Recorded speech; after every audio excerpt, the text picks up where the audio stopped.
Week 6 has ended, which means it's time for the A&A show featuring Andrew Santangelo and Austin Paul. We're going to recap the Week 6 NFL scores and break down multiple games along with our Week 7 picks later in the show.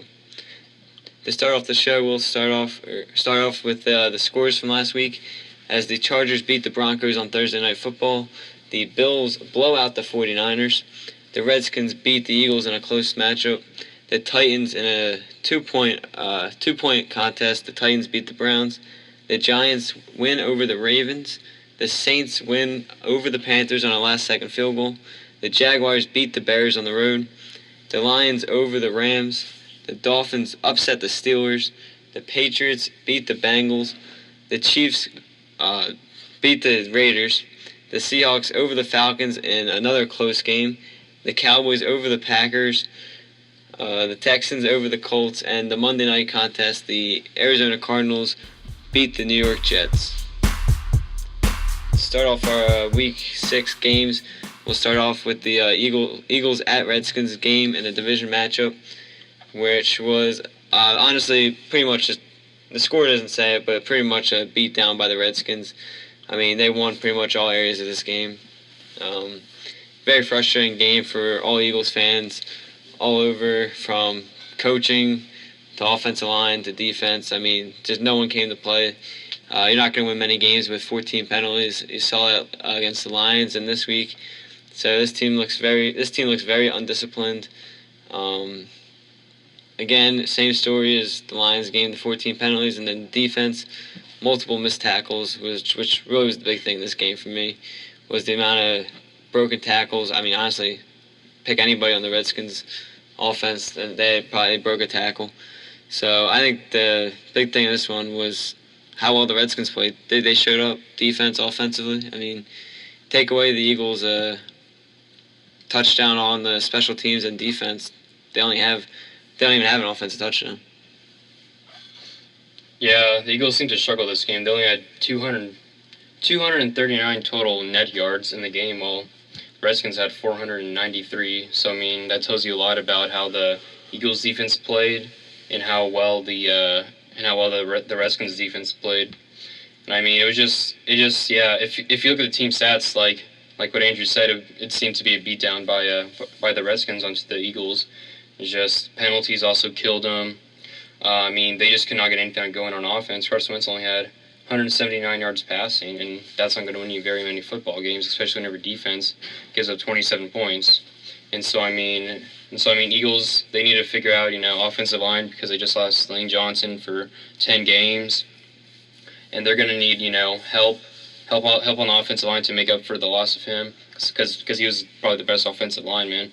And I mean, they're just going to have to, figure out the offensive line, figure out what they need to improve on, and just get back to where they were at the beginning of the season with their defense playing so great against the Steelers, only got 3 points. They started out 3-0. Their defense playing pretty good. Carson Wentz was playing great.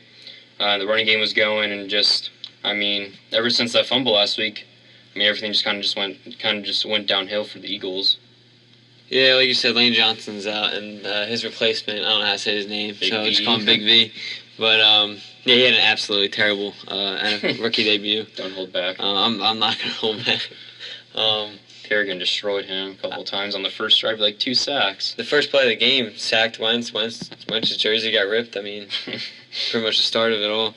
But I mean, honestly, I was Eagles post game. The guy was saying like, just Doug Peterson had a quote where he's like not gonna take him out or whatever. And the guy said like, can't worry about the players' feelings. It's the NFL. You gotta take him out if you have to. And I agree with that. Like, I mean, I honestly, the way he played, I mean, switch it up. Because it's not, honestly, they're going against the Vikings next week, so it's not going to get any easier whatsoever. But, I mean, this game, you saw Ryan Matthews get going a little bit, 60 yards on only 9 carries. So I think the big thing in this game, the offense missed the entire second quarter. So, like, that's why you see some offense. 4 total plays, I think, is what it was. Yeah, and the last one was just a kneel down because there's like 2 seconds left in the quarter. So, I mean, that's why you see a lot of. I'm not worried about the offense at all, honestly. Like, besides the offensive line, but because like Matthews, I mean, yeah, the running game was there. He had 80 yards on 13 carries between your top 2 running backs. Jordan Matthews had 3 catches for 75 yards. So the numbers are kind of there for the offensive players. To me, the main thing was the 14 penalties. you let the Redskins offense control the game. I mean, Matt Jones runs for 135 yards and a touchdown, and who knows how many tackles he broke. So I mean, in this game, to me, it was the defense just needs to get cleaned up. And honestly, once that gets cleaned up, I think everything else can go back to clicking. But this was a very disappointing game, especially in the first division matchup. Where I mean, this is a game you could have won. And I want to go back to the difference between the performance of the Eagles and Redskins on offense. Eagles only had 12 first downs. Redskins had 26. That's more than double what the Eagles had, and I mean that just tells you a lot. I mean I don't know if it was like just far third and long plays or just their like inability to convert on third downs, third and shorts. I mean it was just I don't know. The Eagles offense I just don't think performed. I mean, you're not going to win whenever you only have 240 yards on offense.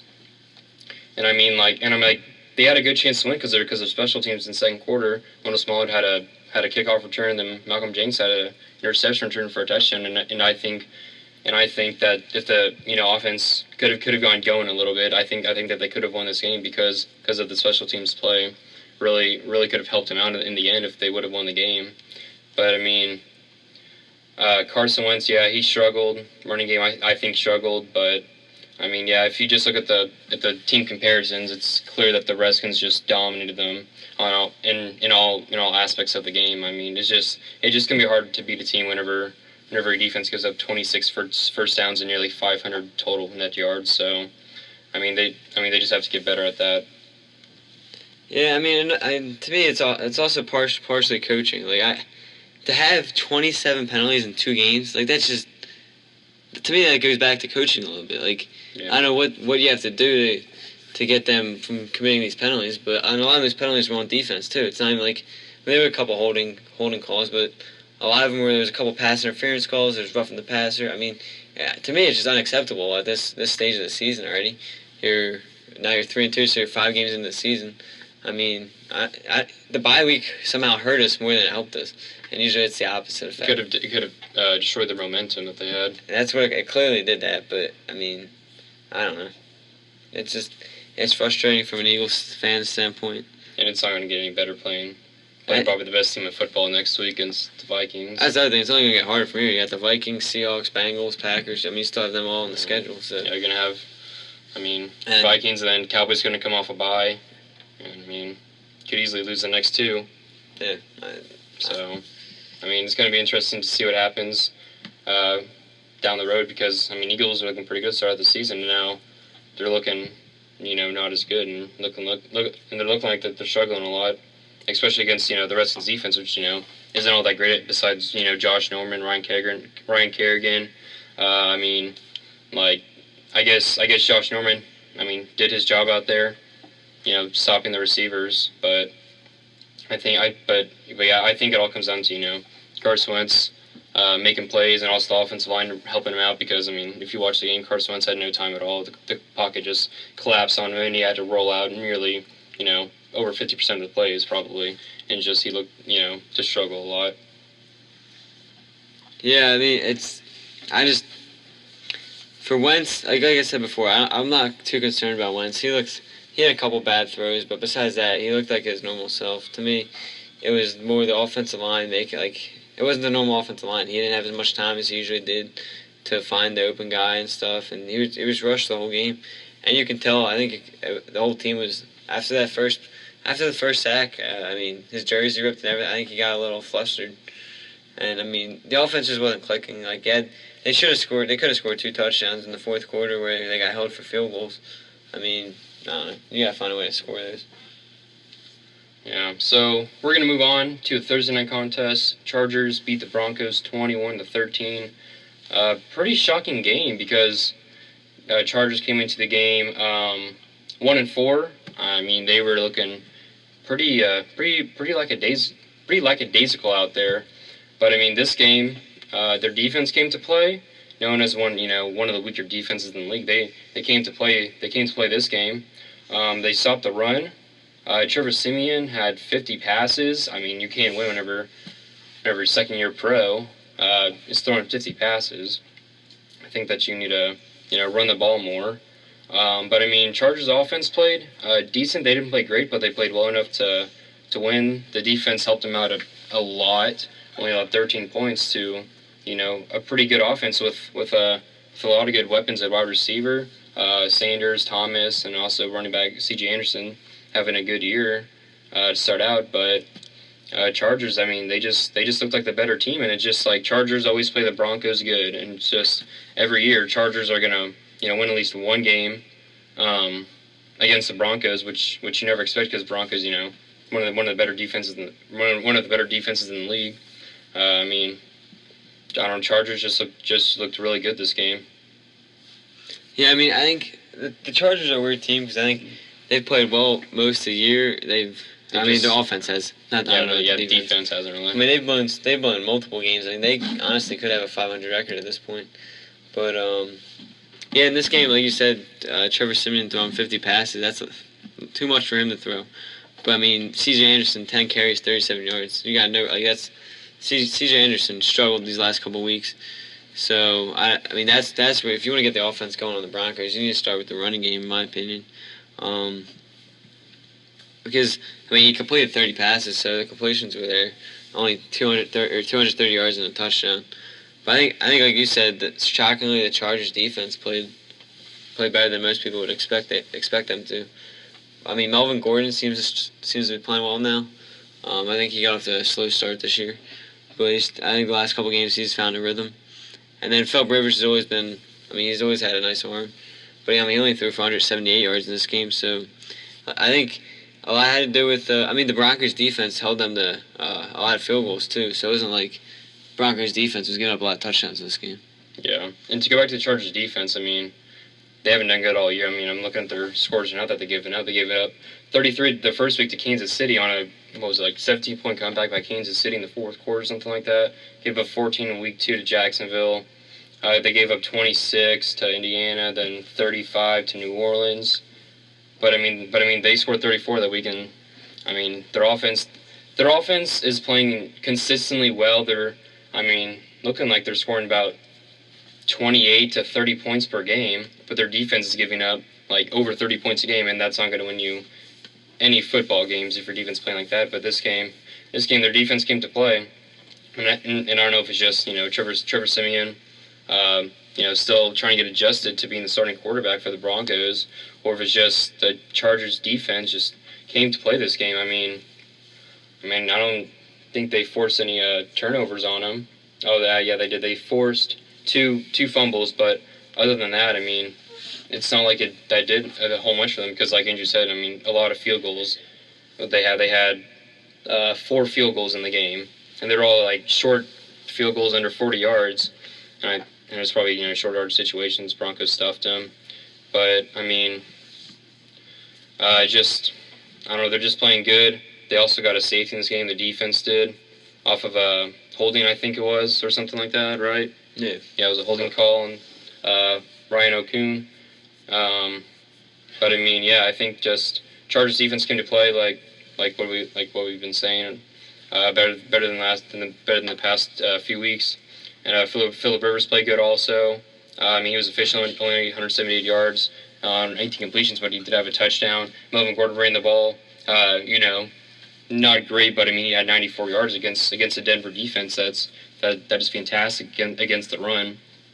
Then Hunter Henry coming up as a pretty solid tight end for them. Probably going to replace Antonio Gates once he retires. He had 6 catches, 83 yards, and a touchdown. I think that Hunter Henry is going to be one of the top 5 tight ends in the next few years. What do you think about that? Yeah, I think he's honestly going to take over the starting role soon. I think he should. He deserves it. I think the way Gates is struggling, I think the way that Gates is struggling, he's starting to lose it. You're going to see the transition as Henry continues to improve each week, and then along with, you're missing your key receiver right now, and Keenan Allen, so they're searching for other guys to throw the ball to. So Henry's coming up well. Is he? I don't know. Is he a rookie? I want to say he's a rookie. He's either that or a second-year guy. I mean, he's a young player, and I mean, yeah. He's a rookie from Arkansas. So, yeah, I mean, you got a rookie like him coming in. So I mean, when Keenan Allen comes back, I think it's gonna be a bright future with a pretty good number one receiver and then a strong tight end, as it looks like. Good fantasy pickup for those who play fantasy. Yeah, for sure. And I mean, back to the to your question. I mean, I think Henry will be a great tight end as well. I don't know top 5. I don't know how. I mean, you still got Gronk, Jordan Reed, Olsen. I guess maybe 4 top 5. Yeah, but, I could see it easily. The next couple of years, I could see him rising up there. I mean, he's only a rookie right now, and he has 3 touchdowns on the year, 310 yards, and I mean, he's playing, pretty solid for him. Because Antonio Gates, I think, injured during the season. I think played like the first game, missed a few games after that, and then, I mean, he came back up the past couple weeks, but he had 2 catches, 16 yards, and I think that Antonio Gates just should probably call it a career after this year's done, just because. What is he like? He's got 40 years old, close 36. I mean, he's old. He's definitely on the back end of his career. Future Hall of Famer. Don't get me wrong. He was a fantastic player, but I think that his time might be to retire just because old age. He's gone injured the past couple of seasons. I just think that it's time to hand over the torch to Hunter Henry and be the starting tight end. Yeah, I mean, and he's a great guy to learn. He's a great guy to teach Henry too. Yeah, like to go through this year. I mean, Henry's gonna be looking to improve, and Antonio Gates has always been a great tight end. So there's not many players to better learn from a new position overall. No, for sure. I mean, like the only guy I could think of is probably Tony Gonzalez, another future Hall of Famer. I think that Tony Gates probably maybe top 2 tight ends, but I think Gronk's gonna be top tight end whenever it's all said and done, without a doubt, just because freak athlete. But we're gonna move on to Bills and 49ers. Bills destroyed the 49ers, 45-16. They had 300 plus rushing yards on the day. Sean McCoy had 3 touchdowns. Kaepernick was the starter for the 49ers. I mean, I think that was their best decision that they've made all year was to start Colin Kaepernick, because I think he's, like what Andrew has been saying this whole time, that he's a lot better than Blaine Gabbert. Colin Kaepernick is a lot more, versatile. He can run the ball. He has a great deep ball. I just think he's all around better than Blaine Gabbert. But yeah, the Bills played fantastic. 3 touchdowns by LeSean McCoy, 2 by Tyrod Taylor passing in the air. I mean, 1 by Gilsley. And I mean, I just think that the Bills 4-2 right now. I mean, they're looking pretty good right now, and their defense also playing pretty good also. Yeah, I mean, I was calling for Kaepernick this whole time, but he didn't play that well. I'm only going 13 for 29. He struggled big time. He did run the ball for 66 yards, led them in rushing. But, I mean, I think the big story in this game is LeSean McCoy. The success he continues to have this year. I mean, he had 3 touchdowns yesterday. I mean, I think he wanted to make another statement. Honestly, he was not a Chip Kelly fan, so I think he wanted to make another statement towards Kelly. But, like, McCoy, he's got 6 touchdowns this year, 587 yards. So he's having an exceptionally well season. And, I mean, for the Bills, that's big, especially for Taylor, because, I mean, like I've always said each week, I mean, it really helps quarterbacks to have a running game because you don't have to rely on them as much. So if you have McCoy running for 100 yards each game, then only have to have Taylor throw 26 passes like he did in this game. You're going to limit the interceptions. You're going to limit other turnovers. I mean, that's when it's all going to click. And the Bills have what seems to be one of the top defenses in the league as well. So I mean, they're going to have to face. They already beat the Patriots once when Brady was out, so they'll face them again. But honestly, this team is looking pretty good. They're looking like a playoff contender. Yeah, I agree. But I mean, I just can't see them making the playoffs because I mean AFC. I mean Patriots are probably going to win the division in my opinion. Wild cards. I mean it's a toss up right now. It's too early in the season to tell who's going to make the playoffs as a wild card seed.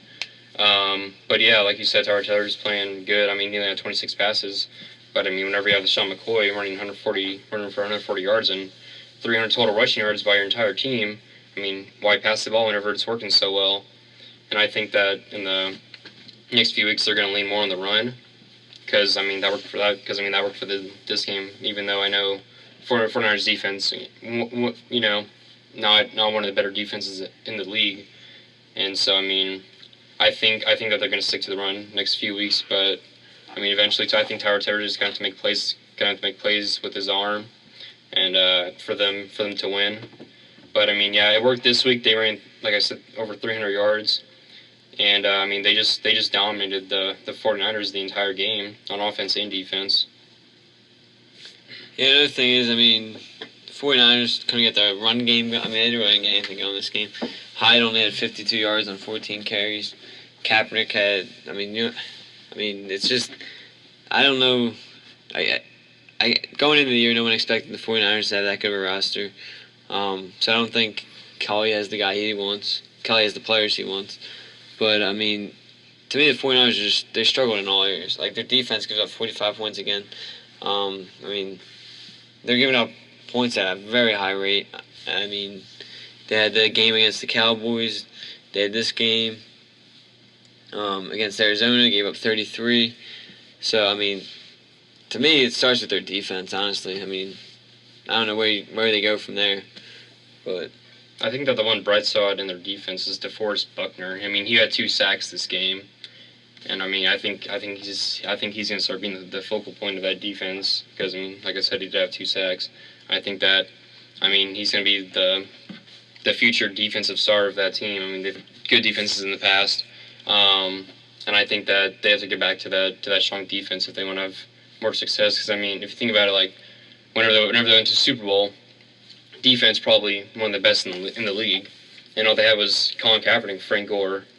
And I feel like Carlos Hyde is, you know, an exact image of Frank Gore, kind of. Maybe not the size, but I mean, the style of play I think is there. And I mean, like, his receivers in the Super Bowl, I mean, he didn't have, you know, any weapons really besides Vernon Davis. Other than that, I mean, he didn't really have that many. And I feel like, you know, Torrey Smith, I mean, he's I don't know if he's a number 1 receiver for a team, but I mean, Vance McDonald is on the come up. I think Jeremy Curley's a pretty good player. But I mean, if they're going to get back to their style of play, whenever they went to Super Bowl, it's going to all start on the defensive side of the ball. I think that they're going to have to build around DeForest Buckner, rookie out of Oregon, to be the future focal point of that defense. I mean, I'm just looking at their defensive stats. I mean, they're giving up. I'm just going to round everything up. So they were giving up 31 points a game, which is 31st in the league. They're giving up 390 yards, and then 174 rushing yards a game. That's the worst in the NFL. The one bright spot would be their pass defense. They're ranked 7th, so that's not bad. But overall, I mean, I don't know where it's going to start from the draft, obviously, because they're going to get one of the worst picks. But I mean, just going from there. Back to the Bills side of it. Like I said, I think they have a bright future. I mean, they have a young quarterback. I mean, they got young players out there. I mean, they're only going to grow from there. All right, so moving on, we'll go to the Atlanta Falcons at Seattle Seahawks game, as the Seahawks won 26-24 on a controversial ending, as a pass interference call should have been made on Julio Jones. The call should have been made on Richard Sherman, as they both went up for the ball. Sherman clearly held his arm. But, I mean, besides the game, it was a great game to watch. It was back and forth the whole game. Seahawks jumped out to an early lead. Falcons scored 21 unanswered, took a late lead, and then gave it up at the end on a field goal before the Falcons got the ball back. But, I mean, to me, the Falcons' offense continues to impress me. I mean, Matt Ryan, 335 more yards, 3 touchdowns. Julio Jones, another big day, 139 yards. And then you see 3 different receivers catch a touchdown. So you see them spreading the ball out all areas. I mean, the running game could have got involved a little more. But, I mean, it was a tough loss to the Falcons, but it's a game they could have and probably should have won on the road. And, I mean, Falcons look pretty good to me. Yeah, although they lost, I mean, a key play in the game was whenever Matt Ryan threw to Julio Jones and it bounced off his fingertips. I think it hit like Richard Sherman's hands, and it jumped up to the air and I think landed in Earl Thomas's hands. And that was a turnover with like 3:50 left in the game. And I think that, and they were driving, I think they were at their own 45-yard line at that point whenever the pick was thrown. And I think that if they would have, Julio Jones could have caught the ball. I think that he should have. Julio Jones probably top three receiver in the league, maybe even top two. I think that he needs to make that catch. I know it's difficult, but Julio Jones can, has fantastic hands. And I think that if he would have caught that, the game might have been sealed because they were running 24-23 at that point. I think that they probably should have even ran the ball on this possession just because get time off the clock. Seattle only had one timeout at the time, and yeah, I just think they should have ran the ball more in this game. But I mean, yeah, Seattle has one of the better run defenses though. But I mean, you have Devontae Freeman, Tevin Coleman, both fantastic running backs. Both are fast, both are strong, and I mean, both can make plays for you. And I think that they got away from the running game whenever they went down. What was it? 21-3 or 18? No. 17-3. Yeah, 17-3. And I just think they need more on the pass in the third quarter. But I mean, I think on the drive when Matt Ryan threw the interception, I think they should have ran the ball because they were winning by one at that point. I think they could have ran the ball, taken it all the way 2 minute warning maybe, and maybe they need to just punt the ball and try to pin them down at their own 1-2 yard line, something like that if they could. But I think it was just a great showing by the Seahawks defense. Very clutch performance by them. Richard Sherman. His video came out where he was like pissed or something like that on the sideline, and like the teammates were just like making fun of him, basically just like jumping around him, and stuff like that. And I mean, Seahawks defense played great. Falcons offense played good. I mean, this game could have went either way. Yeah, I mean, give credit to the Seahawks for pulling this game out after losing that lead they had. I mean, they didn't back down. They came back, kept fighting. I mean, this was probably the best game of the week. And I mean, passing game was there pretty much. It seems like the Seahawks are getting Jimmy Graham more involved as he's getting a good amount of yards each week now. He didn't find the end zone, but still had 89 yards. So it seems like Jimmy Graham's starting to come back to his form where he was with the Saints before that injury. Russell Wilson threw for 270 yards. And then Christian Michael had 2 touchdowns, 64 yards. So, I mean, the running game seemed to be there. I mean, both defenses played well for the most part of the game till the end. I mean, the Seahawks shut out the Falcons in the fourth quarter. So, Seahawks are the team that stepped up in the end and pulled off a close victory. Do you think Seahawks are the best team in the league right now? No, I'd probably stick with the Vikings and Patriots. Who my top two. Yeah. I mean, I saw. What about defensive wise, or would you put them behind the Vikings at number 2? I keep Vikings number 1 on defense. That's what I would do, and then Seahawks number 2, or yeah. I was actually surprised. They came out their power rankings today. The Patriots jumped the Vikings. It was kind of. Yeah, I was really surprised by that too. I guess because they did beat the Bengals by double digits, but I was still. I mean, the Vikings had a bye, so I might have something to do with it. But to me, I still consider the Vikings the best team in the league. Yeah, I do too. I think their defense is just way too overpowered for an offense. But yeah, back to Atlanta and Seahawks. I mean, Matt Ryan played good, 335 passing yards. But I mean, like I said, they barely ran the ball, which I mean is understandable against Seahawks defense. But I mean, you got to run the ball on them, keep them guessing. I mean, you can't just have them just guard Julio Jones.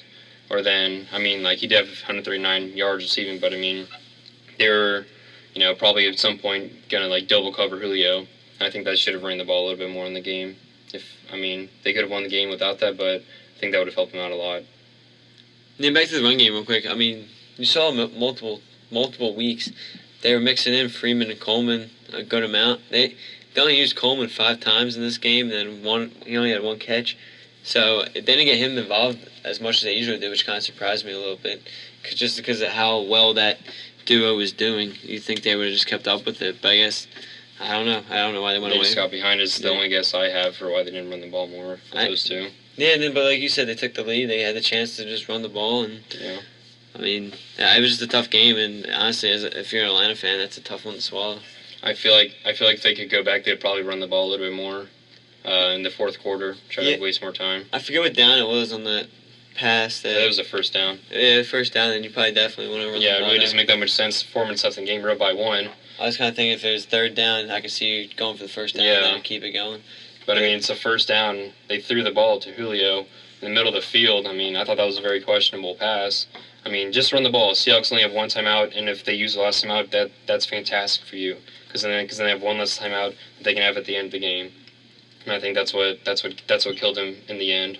Yeah, was that pass. The only defense I would have for the coach is the play worked. It did hit right off Julio's hand. So when you're a top receiver like that in the league, you probably should have brought that ball in. I'm sure he would tell you that he should have caught that one as well. Yeah, he's probably kicking himself today about that drop, but not really a drop. It was a difficult catch, like what I said, but Julio Jones, he expects himself to catch that. We all expect him to catch that, but just bounced off his fingertips and just took a bad bounce for the Falcons, landing right in Earl Thomas's hands. But we're gonna move on to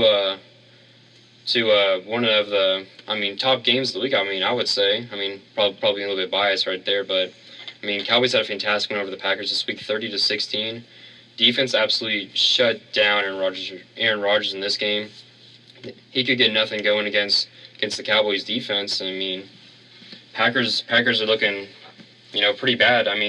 One point, the corner got hurt for him. They're a second string corner, I want to say. He got hurt, and they had to bring in the fourth and fifth string corners for him, and they were trying to guard Terrence Williams, Bryce Butler, Cole Beasley. Cole Beasley destroyed Gunter on his second half touchdown, or basically Cole Beasley looked like he was just going to block for Dak Prescott, and he just pushed off Gunter, not really push off, but he just put a move on him, got to the corner of the end zone, and he was wide open. No one was within 10 yards of him, and I think that, Packers are clearly struggling. They are not what they used to be, and I don't know. Cowboys defense has played fantastic all year, a lot better than a lot of people expected, and I don't know if it's just the miscommunication on offense between Aaron Rodgers and his receivers, or if it's just Cowboys defense is for real this year. I know I sound stupid saying for real, but they've played fantastic. You can't take that away from them. Going off that real quick, I honestly think we have to start giving the Cowboys defense a lot of credit, because it's not like if this was just like one game, then yeah, you could say maybe it was Packers had a bad game, whatever.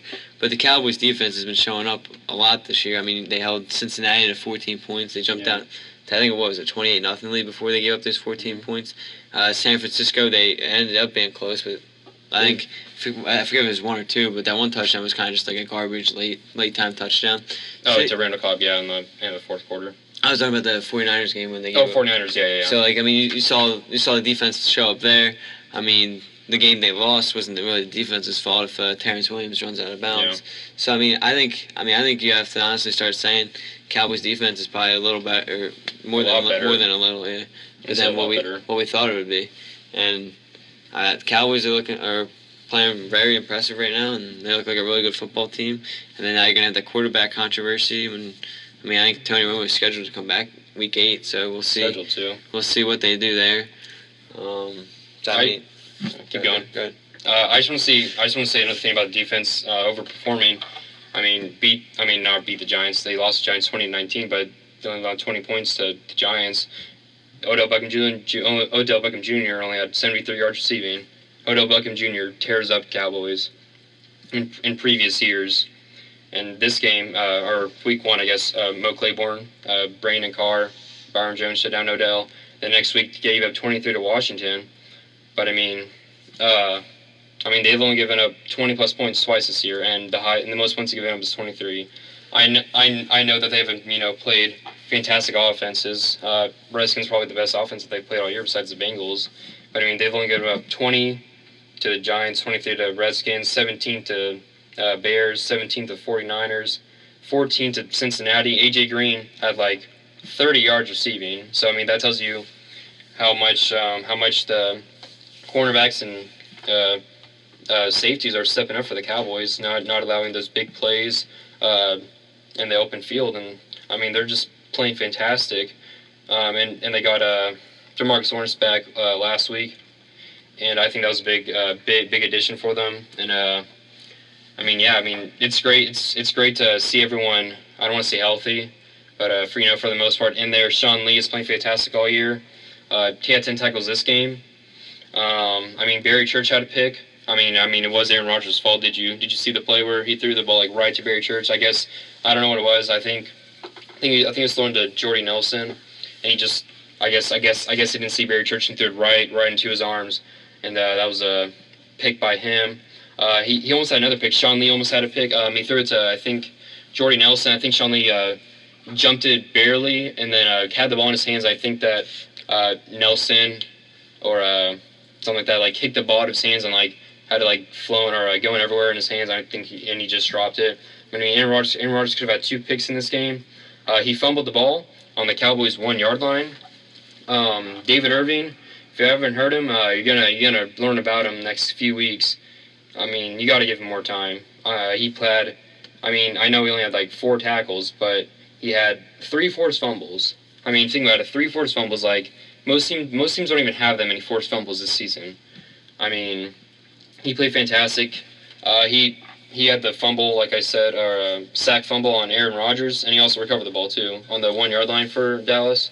Aaron Rodgers had a draw play, very very questionable call. They didn't have Eddie Lacy in the backfield, which I thought.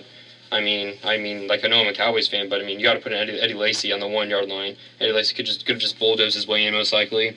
But I mean, they did a draw play with Aaron Rodgers that did not work at all.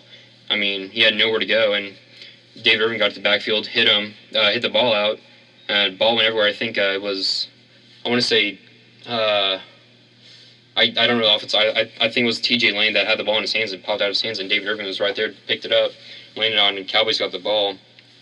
But I mean, yeah, defense. I mean, you got to give Dallas's defense credit. I mean, past weeks we played fantastic offenses, and the Bengals and the Packers, and they've shut them down. 14 last week to the Bengals. This week 16 to the Packers. I mean, Cowboys defense got to start getting more credit than what they're getting right now. And, I mean, they're just making plays. Yeah, they're coming together now, and you can really see it all areas of the field. Obviously, the offensive line is what everyone expected. Prescott's playing better than what people expected, and I think Elliott's.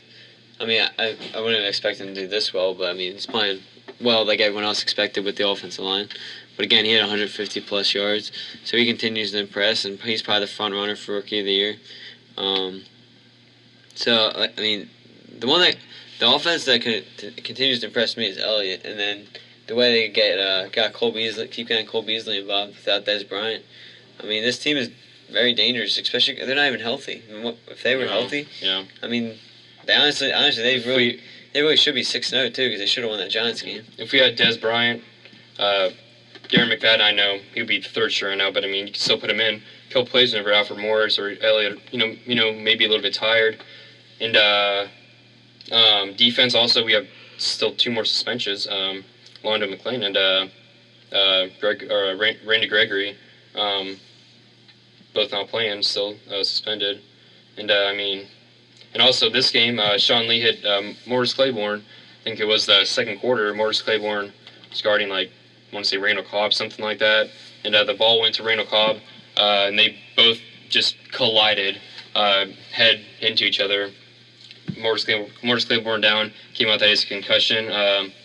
And bye week can off come at a perfect time for the Cowboys. Dez Bryant, hopefully be healthy. I'm sure he'll be back against the Eagles. He probably does not want to miss that game for anything. Hopefully Morris Claiborne can be back, but I mean, if he doesn't play, I mean, it's okay if you rest. I mean, cornerbacks have played great. Outside of Morris Claiborne, Brandon Carter has stepped up. I mean, he's pretty old. He's 30. He's 30 now. He's on the back end of his career. He played well. Byron Jones played well. And I mean, a lot of people are just stepping up for the Cowboys right now in defense. But I mean, yeah, back to Elliott real quick. Worst player in NFL history, or first rookie in NFL history to have 130 yards in 4 straight games. I mean, that tells you a lot about his potential, what he can become, and what he is right now. I mean, not even Eric Dickerson, Adrian Peterson, Barry Sanders had that. I mean, he's the first rookie in NFL history to do that, and I think that tells you a lot about his ability, and also tells you a lot about the offensive line for the Cowboys. I mean, I don't know what other offensive line you could say is better than the Cowboys. I mean, even with Tyron Smith, not 100%, and Lyle Collins out for basically the year. I mean, Chaz Green, Ronald Leary have stepped up for them a lot, and I mean, even the Cowboys' backup offensive lineman could be starters on any team in the NFL on the offensive line, and I think that's why the Cowboys have so much success running the ball and creating time for the quarterback because their offensive line is so deep. Best in the league. I mean, you can't say that they're not. You have to say they're the best. I mean, I don't care who you are. I don't care what team you're a fan of. And I think Andrew would even agree with me that the Cowboys are the best offensive line in the league, and I think that people realize that, and you just can't get past them. It seems like most of the time. But Elliott, Cowboys went into the game having 150 yards per game rushing the ball, and that was first at the time coming into the week. And Packers gave up 42 rushing yards per game, and Cowboys destroyed that. They had 191 yards rushing, and Packers only gave up 42 games. So, that tells you a lot about the offensive line. Ezekiel Elliott, Alfred Morris, they just ran the crap out of the ball. 20 rush for Ezekiel Elliott. Packers defense, one of the best in the league stopping the run. Cowboys completely, shut that down. And I think that, you just got to give offensive line and Ezekiel Elliott credit if you haven't already. Yeah, like you said, I think there's not much of a question that they have the best offensive line in the league. Like you said, it's pretty hard to argue that. And then going back to Prescott, he also broke Tom Brady's record. Yeah, Tom Brady's record of most completions without an interception. Most completions without an interception to start a career. Which he ended up throwing an interception later in the game. Yeah. But still, that's a pretty impressive record to beat. Obviously we know who Tom Brady is, how good he is. Future Hall of Famer. Yeah, probably. Yeah, most likely. If he's lucky. If he's lucky, unless there's allegations come up. God. Another Deflategate? Spygate, Deflategate, whatever you want to call it. What's next? But no, like you said, the injuries, like McFadden's coming back. That he's still got Whitehead. He was pretty quick. Moore, I don't know. Cowboys are just clicking at the right time, and they're going into the bye week. They're going to get healthy. I don't know when the two defenders are coming back, but I think it's like week 15, something like that. So we got a while for them to come back. But do we really need them right now? Yeah, probably. But our defense is playing fantastic. I just went against myself, but defense is playing fantastic. Gotta give them credit. And I want to see something else about Dak Prescott. 247 yards passing, 3 touchdowns. He did have that pick after the David Irving forced fumble on Aaron Rodgers. But Cowboys defense only held him to a field goal on that, and they were in the red zone. And Cowboys defense got to give him credit. Dak Prescott. I just think he needs to be the starter of this team. I think that him, Elliott, Cole Beasley, Terrence Williams, Jason Wynn, Bryce Butler, everyone's just clicking right now, and I think that they really need to keep him in as long as he's hot. At the beginning of the game, I was very questionable about Dak Prescott just because he looked very, very distraught. He looked very loose out there. I thought he was going a little bit crazy. I don't think he made the best plays. He had a fumble. I don't know if you watched the play. He had the ball and just someone had it out of his hands, and they called it fumble and landed right into a defender's arms. They considered that a fumble. So he had, I think it was 2 fumbles. One of them he lost, and also had a pick. But Dak Prescott, I want to go. Although he did have the couple blunders, still one of the best rookie quarterbacks we've seen in a while, probably. Maybe since Andrew Luck. What is that, 4 years ago? 4 or 5 years ago? Oh, it has been that long. What? Yeah, it's been a while. And then, I think Dak Prescott, best rookie quarterback since then. Wait, when was Cam Newton drafted? Was that before Luck? I think Newton was before Luck. I think Cam Newton was 2010 or 2011. Yeah. But Andrew Luck, him and RG3 had, fantastic rookie quarterbacks after 1 and 2. But Dak Prescott, I don't think he's playing better than Andrew Luck because Andrew Luck broke rookie passing record, something like that. But Dak Prescott, I think you can consider him offensive rookie of the year. With Elliott and Carson Wentz right now, and Cowboys are just clicking. I think Dak Prescott needs to be the starter. I think that you've said that you agree with me before. I hope Tony Romo plays Week 8. I don't want him to at this point. You have to roll. You have to roll with what's hot. You see that all the time. Tony Romo has gotten so many opportunities to help the Cowboys win a championship, and I think that he has done good for us in the past, but he's also done bad. And I think that right now you have to roll with a young guy, and build around him.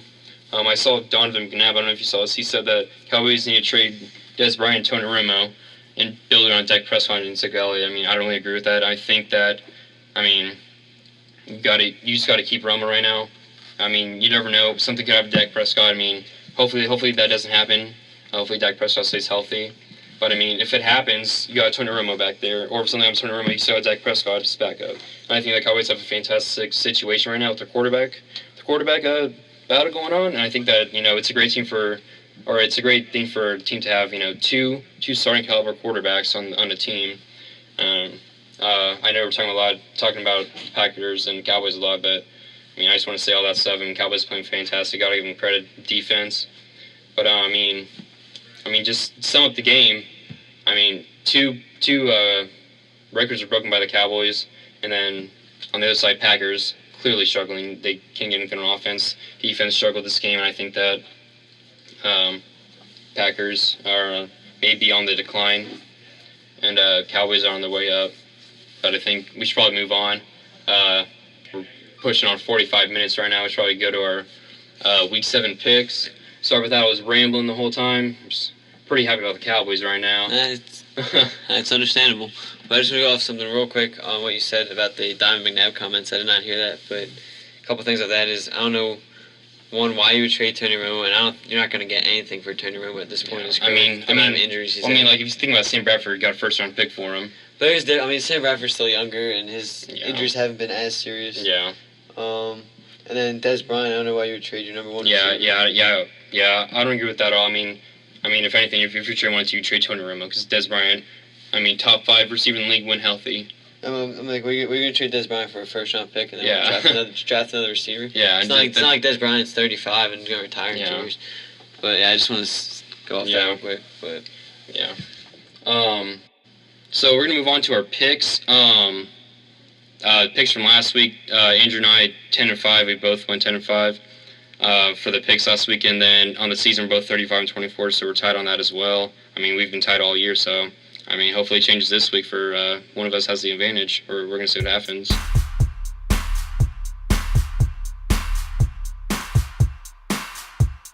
So, we're going to move on to our Week 7 picks. Thursday night, right around the corner, we got Bears at Packers. Although I just said Packers are struggling a lot, I think that Bears are struggling even more. I think Packers are going to win this one. Although... Oh, maybe. Oh, it is at Lambeau. Never mind. Yep, got to go Packers. Even though cornerbacks are really banged up right now, I think that the Packers' offense will roll against the Bears' defense. Yeah, I don't see the Bears going into Green Bay and winning this game. I mean, you still got Brian Hoyer, Howard's playing well, but there's no way the Packers lose 2 in a row at home. I think this is pretty much a lock for the Packers. Yeah, I agree. But I should say one thing. I think that the only Packers are going to lose is if Bears beat him deep, because Alshon Jeffrey, Christian Meredith is on the come up for him. No one even knew of him 3 weeks ago, and now he had 100 yards back-to-back weeks, and he's balling right now. And I think that him and Alshon Jeffrey, if the Bears are going to win, it's going to be those 2 receivers making plays from the downfield. Giants at Rams. This is a tough one, actually. They're both 3-3. Rams are the home team. Rams defense is pretty good. Well, I think this game's in London. I think this game is one of the London games. It's a London game? Oh, yeah, it is the London game, isn't it? Okay, yeah. Rams just consider the home team. Yeah. Okay. I don't know. Who do you got? You go first. I'm going to pick... I'm going Rams in this game. I think their defense comes to play, and Case...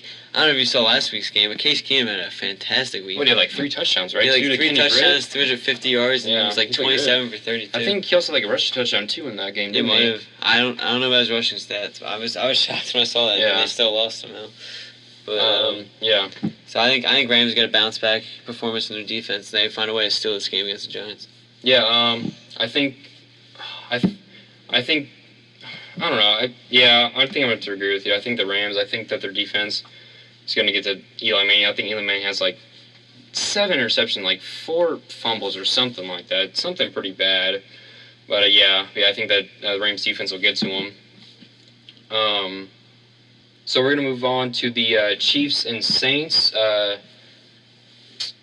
think the Chiefs defense is going to play great. I think that Marcus Peters is going to have a good day. I mean, I don't know about a great day, but I think that he's going to have his way with Brandon Cooks. I think that Marcus Peters is a little bit better at the corner position than Brandon Cooks is at the wide receiver position. I think that Chiefs are going to get the better of the Saints this game. But I think the only Chiefs lose is if their defense blows up and just does awful, and Saints just beat them downfield a lot. Yeah, I think the Chiefs take this game as well. Saints defense continues to struggle, giving up 38 against Carolina last week. Jamal Charles is back; he had a touchdown last week, so I think Chiefs looked like they had fixed a lot of things over that bye week, and they look like their old self before that Steelers game. So Chiefs win this game at home. Yeah, I agree. Colts at Texans, Colts at Titans. I'm going to take Tennessee in this game. I'm very impressed with the way they're playing. DeMarco Murray's back to his old self. Marcus Mariota's playing out of his mind right now, and the defense is stepping up big, and the Colts continue to struggle. I'm taking Tennessee at home. Yeah, I agree. Everything you said is what I was going to say, so yeah, I completely agree with Tennessee Titans. I could probably be homer on this one. Vikings at Eagles. I'm taking the Vikings in this game. Oh, I mean, truth comes out. The way I've watched the last two games, 27 penalties in 2 games. I mean, Vikings have the better defense. I guess their offenses are kind of just a wash with Bradford instead of Bridgewater and no Peterson. I mean, to me, this game will all depend on the offensive line and whether the Eagles can tackle. But as far as that goes, I'm taking the Vikings. I agree. I think the Vikings are going to, I don't want to say destroy, but I think that they're going to have their way with the Eagles' offensive line. I mean, you saw what the Redskins did to them, and Vikings have, twice better defensive linemen than the Redskins. I think they're going to have the way with the offensive line. 0-6 Browns at the 2-4 Bengals. I'm going to take the Bengals. I just don't see the Browns getting their first one this week against the Bengals. Yeah, this is a good time for Cincinnati to play Cleveland. They need some confidence back. Yeah, a little bit of a warm-up game. I think Cincinnati finds a way to blow out the Browns in this game and get some confidence back. I think this is going to be a good game right here. Redskins at Lions. Both offenses clicking right now. I know Redskins lost Jordan Reed. I don't know if he's going to be back this week. You have to wait throughout the week to see what happens with that. But I think this one, I'm going to take the Redskins. I think that their offense makes plays downfield, and I think they win on the road. I'm going to take Detroit in this game. I think Matt Stafford and Marvin Jones still with that great connection right now. They came back, found a way to beat the Rams last week, so they got a lot of momentum coming off that win, coming off the Eagles win, and they're home again, and I think Detroit takes the home field. Raiders at Jaguars. I think that the Raiders are going to win this one. I think that their defense is playing great right now. And also their offense is clicking right now. I think Jaguars are struggling on both ends of the ball, struggling to score points. I mean, they only scored 17 last week against the Bears. I mean, Bears are not a great defense. I think that you're going to score more points against them. But yeah, I think that Raiders win this one. I'm going to take Jacksonville at home in this game. Coming off the Jaguars on a 2-game win streak, winning that London game and winning last week on the road late. So they're going to have some momentum, some confidence after a late win. I'm a Blake Bortles fan along with Allen Robinson, so I think they continue that success. Next one up is the 4-2 Bills, surprising 4-2 Bills versus the struggling Dolphins 2-4. Although they did beat the Steelers last week, I just don't see them repeating this performance against the Bills. I think that the Bills win this one. I think LaShawn McCoy is a fantastic. I think Tyrod Taylor has another touchdown or two, and I think Bills are going to win on the road. Yeah, I agree with that. Bills' defense will be too strong. McCoy's going to run all over the Dolphins' defense. Bills will win this one. Now here's one of the most interesting games of the week. Ravens at Jets. Jets bench Ryan Fitzpatrick Monday Night Football against the Cardinals, putting Geno Smith. Yeah, I don't know if that's going to be what happens this week, but I mean... They already announced Fitzpatrick would start. They did?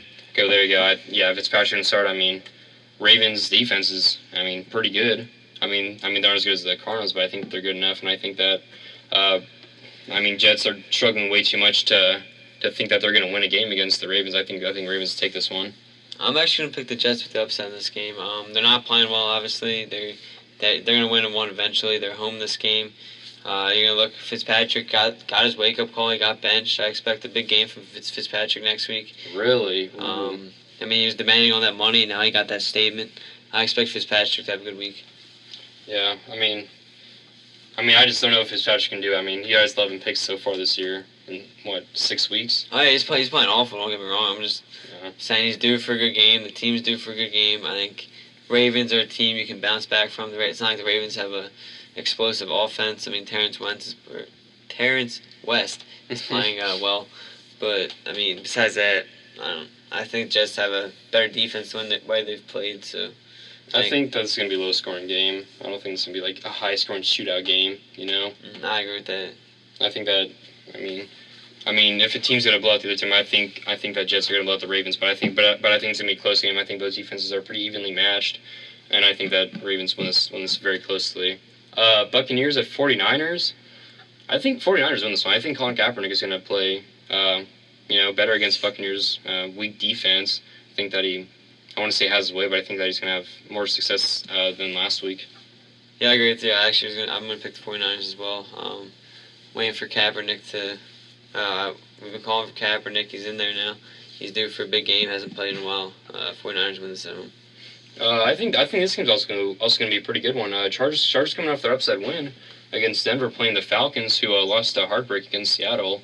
I think that Falcons win this one. I think it's going to be really high scoring. I think both offenses are pretty explosive. I think that Falcons win this one. I mean, I could even see like a 39-42 game. I mean, something high scoring like that. I mean, I could easily see it happening. Or I mean, Chargers could also easily win this game because their offense is just as explosive. But I think that Falcons offense has more weapons than the Chargers, and I think that's why the Falcons are going to win. I'll pick the Falcons as well. They've come out with a lot of anger after that disappointing game last week, blowing it late and then not getting the call at the end. I wouldn't be surprised if the Falcons win this one by double digits, honestly. I mean, last week we would have said this is going to be the game of the week, but I mean, Big Ben got her last week, and so we have the Tom Brady in the Patriots versus Landry Jones most likely in the Steelers. I mean, if it was Big Ben, I might have taken the Steelers, but since he's out and got Landry Jones in there, I have to take the Patriots. I was saying the same exact thing. I really want to pick the Steelers in this game, but there's no way without a starting quarterback like Ben Roethlisberger you win. Yeah, especially against the Patriots. Pretty good defense. I mean, they're not bad defense. They're decent defense. But yeah, they're another defense playing better than I thought they would this year. Yeah. But I mean, Tom Brady coming back still, Gronk's getting going now. I mean, there's no way. We had like 106 yards receiving last week. And a touchdown, guys, first touchdown. And Steelers aren't even that good against the tight end position. So I think, they're just going to win. Here's another good one, I think. Seahawks-Cardinals on Sunday Night Football. I think Seahawks win this one. I think that their offense is better than the Cardinals' defense. I mean, their offense is better than the Cardinals' offense. But I mean, I would not be surprised whatsoever if the Cardinals won this game. Yeah, I agree with you. It's pretty much a pick-em for me. I will take Arizona in this game, though. Carson Palmer played well last night against the Jets. David Johnson had a big day. I like the Cardinals' defense. I mean, I think this could be more of a low-scoring affair, but I think the Cardinals found a way to take a division matchup at home. An important game, too. Get back in that division race. Yeah, for sure. They desperately need a win against a division opponent to get themselves going. Texans at Broncos on Monday Night Football. Broncos are getting a lot of freaking primetime games this year. You notice that? A lot of primetime. They had Thursday night last week, and now they got Monday night this week, which I don't think is all that fair to the Texans. I mean, they get another day of rest. Yeah, true. But back to the picks. Texans and Broncos. I think the Broncos are going to win. I think their defense is just going to beat the Texans down. I think is what's going to happen. I like the Texans. I'm taking the Texans in an upset here. I think Brock Osweiler going back to Denver after they traded him. I think he's going to play with a lot of anger that they basically just gave up on him after he helped them stay in the race last year, take him to the Super Bowl when Peyton Manning went down, and didn't really show him any love. I mean, I think Texans probably. Oh, I forgot this is the return of Brock Osweiler. I did not even think about that. Texans overpaid for him a little bit, but still, they just let a guy walk like that who kept your team in the season. I mean, I would expect a big game from him here, and I think it's going to be a defensive battle because both offenses will struggle. I think what could do it is Lamar Miller winning the rushing battle against C.J. Anderson gives the Texans a win on the road. Yeah. Okay, guys, so that's going to do it for the A&A show. My name is Austin Paul. And I'm Andrew Santangelo. Check back next week whenever we break down Week 7.